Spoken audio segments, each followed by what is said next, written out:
Une jeune femme, sur le chemin du retour chez elle, marche dans une rue de la ville. Et, comme la plupart des soirs, le centre-ville se vide après la fin de la journée de travail, laissant les rues presque désertes.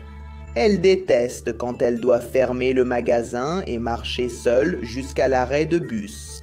Cependant, elle est enthousiaste car dans une semaine, elle commencera un nouveau travail dans le même quartier où elle habite. Elle doit juste supporter ses dernières nuits, fermer le magasin le soir et devoir marcher seule jusqu'à l'arrêt de bus. Sa préoccupation la plus immédiate est que sa musique s'est arrêtée soudainement. La jeune femme prend son téléphone pour vérifier, décharger. Elle déteste quand ça arrive. Maintenant, elle devrait passer tout le trajet en bus à regarder dans le vide. Par la fenêtre, elle entend un bruit. Qu'est-ce que c'était? La femme lève les yeux, elle a vu quelqu'un. Quelque chose de l'autre côté de la rue est dans l'obscurité et tout ce qu'elle peut voir, c'est une grande silhouette sombre.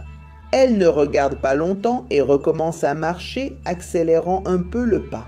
Elle peut entendre le bruit de pas et jette un coup d'œil par-dessus son épaule. La personne de l'autre côté de la rue avance aussi et semble suivre son rythme, évitant la lumière des lampadaires et restant dans l'obscurité. Elle commence à marcher un peu plus vite et lui aussi. La jeune femme serre la bombe de gaz poivré dans sa poche. Elle ne sait pas ce que cette personne fait ou ce qu'elle veut, mais elle est déjà prête à tout. Elle continue de marcher et regarde à nouveau. Il traverse la rue pour se rapprocher.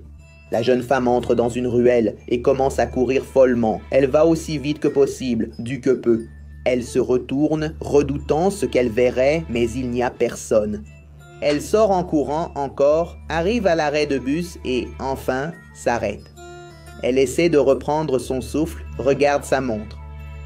Le bus devrait arriver maintenant. Autour d'elle, elle ne voit aucun signe de bus qui passe, tout est désert. Et pour aggraver les choses, la silhouette sombre sort de la ruelle et vient dans sa direction.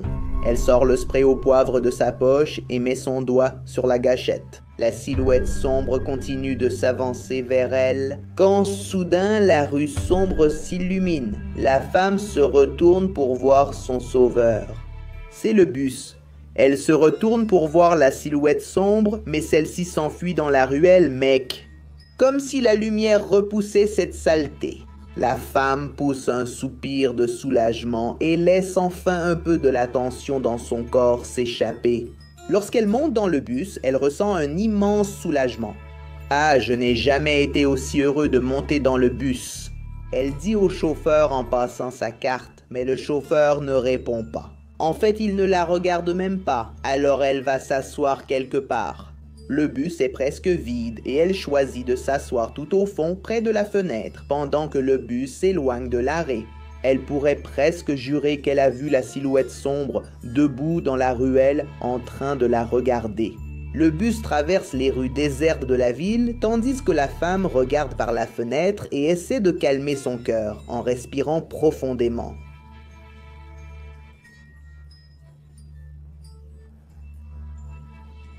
Regard nord-estin, le chauffeur, son tour au poisson, main neuve, allemand 3. Qui est là? Chanson arrondie, j'ai apprécié la... Apprentissage arrondi que tu as entendu. Je vais descendre ici, toujours sans réaction du chauffeur.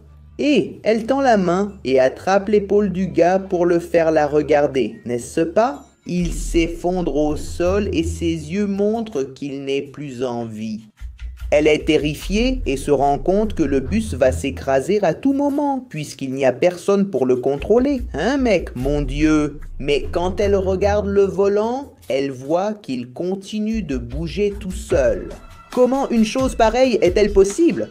La femme est complètement paniquée maintenant. Elle crie et frappe à la porte, mais elle ne s'ouvre pas du tout. Elle regarde les autres passagers, Mano, et tout le monde est pareil. Le chauffeur, mec, on aurait dit que ces gars-là étaient morts. Mon Dieu, quelle folie! Le bus accélère de plus en plus et la jeune femme ne sait pas quoi faire. Il devait rouler à environ 200 km/h. Mon partenaire tourne brusquement au coin de la rue, la projetant contre le mur, et à ce moment-là, un des passagers tombe sur elle. Et elle peut constater, les gars, qu'ils ne sont plus là depuis longtemps. Le bus se dirige enfin vers une zone déserte de la ville. Et, à partir de ce moment-là, commence son processus digestif. Des sucs gastriques sont libérés et sa nutrition débute. Cette créature terrifiante prend la forme d'un véhicule et capture des victimes sans méfiance, les utilisant comme source d'énergie. Alors, mes amis, si vous êtes dans un bus et que le chauffeur ne s'arrête pas, faites attention, il se peut que vous soyez la victime de mangeurs de bus. Par un matin pluvieux, un garçon rentrait de son école par le chemin habituel. En passant par un carrefour, il aperçut une boîte étrange. Curieux, il s'approcha pour voir de quoi il s'agissait. En l'ouvrant, il fut surpris. Il aperçut une paire de baskets toutes neuves, un modèle qu'il n'avait jamais vu de sa vie. Il regarda la semelle de l'article et vit que, par coïncidence, c'était sa pointure. Ravi, Muito ramena chez lui ses nouvelles baskets. Le lendemain, il se préparait à aller à l'école à nouveau et il a mis ses baskets. Mais comme la semelle était déjà usée et qu'il y avait un trou au niveau du gros orteil, il a pensé à utiliser ce qu'il avait trouvé. Il s'est imaginé impressionner les copains à l'école en arrivant avec des chaussures toutes neuves. C'est alors qu'il les a mises à ses pieds, il s'est senti très à l'aise, elles lui allaient parfaitement et quand il a marché, il ne sentait presque aucun impact, c'était vraiment doux, mec. Alors, quand il est arrivé à l'école, tout le monde a regardé ses nouvelles baskets, personne n'en avait jamais vu des pareilles. Il a eu beaucoup de succès auprès des gars. Un ami lui a demandé d'essayer, tu vois. Il était un peu méfiant, mais il a décidé de lui faire plaisir. Quand il a voulu enlever la chaussure, il n'a pas réussi. On aurait dit qu'elle était collée à son pied. Il a trouvé ça bizarre, mais il a fini par se moquer de son ami en disant que la chaussure ne voulait pas le laisser partir. Mais ce que le garçon ne savait pas, c'est que la chaussure n'était rien d'autre qu'une créature qui agissait comme un parasite. Après que quelqu'un l'ait porté, ses parois internes commençaient à expulser une sécrétion qui servait de colle et empêchait la personne de jamais l'enlever de son pied. En transpirant, nos pieds finissent par sentir mauvais à cause des bactéries qui s'y multiplient. Cette créature s'en nourrit. Après quelques mois pendant lesquels la personne porte la chaussure, la créature finit par consommer la chair putréfiée qui s'y trouve. Jusqu'au moment final où il ne reste plus que les os. La seule façon de se débarrasser de cette créature est de marcher sur des braises. Mec, c'est ça, tu vois. Après le feu de camp, il reste ses braises. Donc, au final, c'est un parasite? Non, et il doit être retiré avant que ça ne devienne trop vrai. Soyez vigilants, mes amis.